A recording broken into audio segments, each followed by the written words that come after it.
दोस्तों नमस्कार, प्रणाम, अभिवादन स्वीकार करें। शुरू करते हैं आज की बड़ी खबरें। मध्य प्रदेश के सभी 52 जिलों की बड़ी खबरें। यदि आपको खबरें पसंद आए तो वीडियो को लाइक जरूर करिएगा और इसी प्रकार की खबरों के लिए आप चैनल को सब्सक्राइब कर लें। खबरें पूरी पाने के लिए वीडियो अंत तक जरूर देखिएगा। और आप हमें प्रदेश के किस जिले से देख रहे हैं कमेंट बॉक्स में जरूर बताइएगा। शिवराज कैबिनेट के फैसले में इन प्रस्तावों पर लगी है मोहर। प्रदेश में पशु चिकित्सा इकाई योजना लागू होने वाली है। मोबाइल वाहन चलेगा पशुओं के उपचार के लिए। पशु चिकित्सा इकाई योजना शुरू करने को मंजूरी मिल गई है। प्रदेश में अब 108 एम्बुलेंस की तर्ज पर पशु चलित वाहन होगा। पशु चिकित्सा के लिए फ़ोन करने पर मोबाइल वाहन घर पहुंचेगा। मोबाइल वाहन में पशु चिकित्सक होंगे, सहायक होंगे और ड्राइवर भी होंगे और घर पहुंचकर पशुओं का चिकित्सक उपचार करेंगे। वहीं राम वन गमन पथ योजना को भी अब संस्कृति विभाग देखेगा। इसके प्रस्ताव पर भी मंजूरी मिल गई है। राम वन गमन पथ योजना को अब तक धार्मिक न्यास एवं धर्मस्व विभाग के अंतर्गत आती थी। अब पूरी योजना संस्कृति विभाग के अंतर्गत संचालित होगी। वहीं कर्मचारियों को अप्रैल से 11% तक बढ़ा हुआ महंगाई भत्ता अर्थात 31% महंगाई भत्ता दिया जाएगा। कैबिनेट ने इस प्रस्ताव पर मोहर लगा दी है। कैबिनेट ने 7वें वेतनमान में 11% डीए की वृद्धि करके 31% करने के प्रस्ताव को अपनी मंजूरी दे दी है। इस प्रकार डॉक्टर नरोत्तम मिश्रा जी ने कैबिनेट के प्रस्ताव की जानकारी दी है। तो चले सुनते हैं गृह मंत्री डॉक्टर नरोत्तम मिश्रा जी को लाइव। भारतीय जनता पार्टी की सरकार जहां भी है, कहीं भी है, प्राणी मात्र की सोचती है। मानव मात्र नहीं कहा यहां मैंने।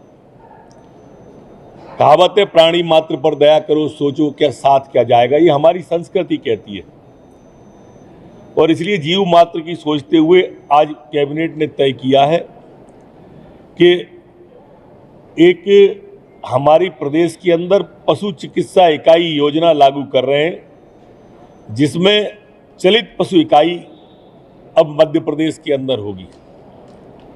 जैसे 108 की सेवा आपने देखी होगी, घर पर पेशेंट का फ़ोन आता है, घर जाती है, लाती है, कमोवेश उसी तरह से यह मोबाइल वाहन होगा। और ये मोबाइल का वाहन जैसे ही हम फ़ोन लगाएंगे वो हमारे यहाँ पशु की चिकित्सा के लिए हमारे घर पर उपलब्ध होगा। अपने आप में बड़ा है, इस मोबाइल वाहन में एक पशु चिकित्सक रहेगा, एक सहायक रहेगा और एक ड्राइवर इसके अंदर रहेगा। इसकी क्रियान्वयन की 3 स्तरीय एजेंसी भी बनाई है। राज्य स्तर पर पीएस की अध्यक्षता में, जिला स्तर पर कलेक्टर की अध्यक्षता में और ब्लॉक पर। हर ब्लॉक पर जो छोटा ब्लॉक होगा 1 वाहन और बड़ा ब्लॉक होगा तो 2 वाहन हर ब्लॉक पर इसके रहेंगे। वहीं मध्य प्रदेश में पंचायत चुनाव पर आई है बड़ी खबर।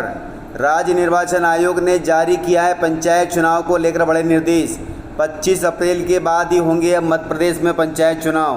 मध्य प्रदेश के पंचायत चुनाव को लेकर बड़ी खबर सामने आ रही है। पंचायत चुनाव पर सबकी नज़र रखी हुई है। इसी बीच राज्य निर्वाचन आयोग ने निर्देश जारी किया है, जिसके मुताबिक अब पंचायत चुनाव के लिए लोगों को लंबा इंतजार करना पड़ेगा। 25 अप्रैल तक मध्य प्रदेश में पंचायत के चुनाव आयोजित किए जा सकते हैं। जारी निर्देश के मुताबिक 25 अप्रैल तक पंचायत चुनाव नहीं होंगे, उसके बाद ही पंचायत चुनाव होंगे। राज्य निर्वाचन आयोग द्वारा नए परिसीमन के आधार पर वोटर लिस्ट तैयार करने के निर्देश दिए गए हैं, जिसके लिए प्रक्रिया 16 मार्च से शुरू की जाएगी। 16 मार्च तक वोटर लिस्ट अपडेट होने का काम किया जाएगा। इसके बाद 4 अप्रैल से लेकर 16 अप्रैल तक इसके दावे और आपत्तियां आमंत्रित की जाएंगी, जबकि 25 अप्रैल को नए वोटर लिस्ट के फाइनल प्रकाशन किए जाएंगे। ऐसे में यह फाइनल वोटर लिस्ट तैयार होने के बाद ही मध्य प्रदेश में पंचायत चुनाव आयोजित होंगे, क्योंकि 25 अप्रैल को नए वोटर लिस्ट का फाइनल प्रकाशन होगा। फाइनल प्रकाशन के बाद ही पंचायत चुनाव होंगे, अर्थात 25 अप्रैल के बाद कभी भी प्रदेश में पंचायत चुनाव हो सकते हैं। मध्य प्रदेश में फसल बीमा दावा भुगतान को लेकर परेशान हो रहे हैं किसान। बीमा कंपनी जवाब नहीं दे रही है। लाखों किसान फसल बीमा को लेकर परेशान हो रहे हैं। अभी तक प्राकृतिक आपदा से फसल नुकसान होने पर मिलने वाला प्रधानमंत्री फसल बीमा का दावा भुगतान को लेकर किसान परेशान हो रहे हैं। वहीं दूसरी ओर बीमा कंपनी के जिम्मेदार अधिकारी जवाब भी नहीं दे पा रहे हैं। 12 फरवरी को सीएम शिवराज सिंह चौहान ने सिंगल क्लिक के माध्यम से प्रदेश के लाखों किसानों के बैंक खातों में खरीफ फसल बीमा 2020 एवं रबी फसल बीमा 2021 की राशि डालने का दावा किया था, जो आज तक अधूरा नजर आ रहा है। कई किसानों के बैंक खातों में फसल बीमा की राशि आ चुकी है, तो कई किसान इसके लिए परेशान हो रहे हैं। अचरज भरी बात यह है कि 1 महीना गुजरने के पश्चात भी अब तक फसल बीमा भुगतान की सूची नहीं आने के कारण किसानों में भारी असंतोष है, क्योंकि किसानों को यह पता नहीं चल रहा है कि किस वर्ष के फसल बीमा दावा का भुगतान कितनी राशि उन्हें मिली है। प्रदेश सरकार द्वारा दावा किया जा रहा है कि बीमा कंपनी के द्वारा प्रदेश के 49,85,024 किसानों को खरीफ 2020 और रबी 2020-21 का फसल बीमा 7,618 करोड़ रुपए किसानों के खातों में डाल दिया गया है, किंतु यह दावा सही साबित होता नहीं दिखाई दे रहा है, क्योंकि सूची अब तक नहीं आई है। फसल बीमा दावा भुगतान की सूची के मिलान करने के पश्चात ही पता चल सकता है कि कितनी राशि का भुगतान किसानों को हुआ है। किसान बीमा नहीं मिलने की शिकायत कृषि विभाग के अधिकारियों को कर रहे हैं, वहीं सीएम हेल्पलाइन पर भी कई शिकायतें लंबित बताई जा रही है। अब तक बीमा कंपनी के क्षेत्रीय कार्यालय भोपाल में भले ही किसानों की समस्याओं के निराकरण के लिए टोल फ्री नंबर की सुविधा दी गई हो, किंतु वास्तविकता यह है कि टोल फ्री नंबर से लेकर क्षेत्रीय कार्यालय के अन्य लैंडलाइन नंबर पर भी कोई जवाब नहीं देता है। इतना ही नहीं, बीमा कंपनी को किसानों द्वारा भेजे गए ईमेल का भी जवाब नहीं मिल पाता।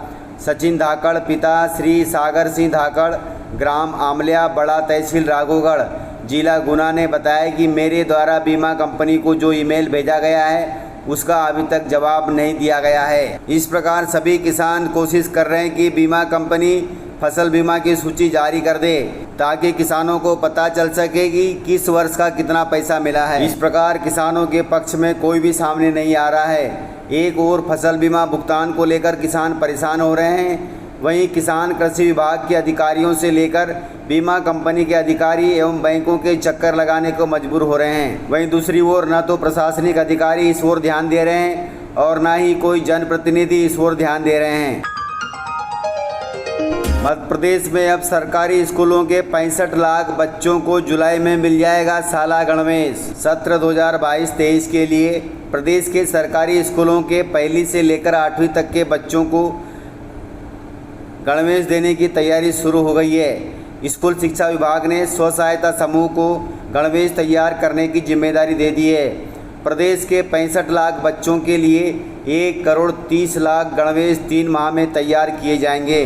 पिछले 2 सालों से बच्चों को गणवेश नहीं मिला है, अर्थात स्कूली ड्रेस नहीं मिली है। प्रतिवर्ष राज्य शिक्षा केंद्र की ओर से प्रदेश के 1ली से लेकर 8वीं तक के बच्चों के लिए साला गणवेश तैयार किए जाते हैं। इसके लिए 78 करोड़ रुपए दिए जाते हैं। प्रत्येक बच्चे को 600 रुपये के मान से 2 गणवेश दिए जाते हैं। इसी प्रक्रिया के तहत अब प्रदेश के सभी स्कूली छात्रों को जुलाई में साला गणवेश वितरित किया जाएगा। राज्य शिक्षा केंद्र के अधिकारियों का कहना है कि 2019-20 में बच्चों के खाते में गणवेश की राशि दी गई थी।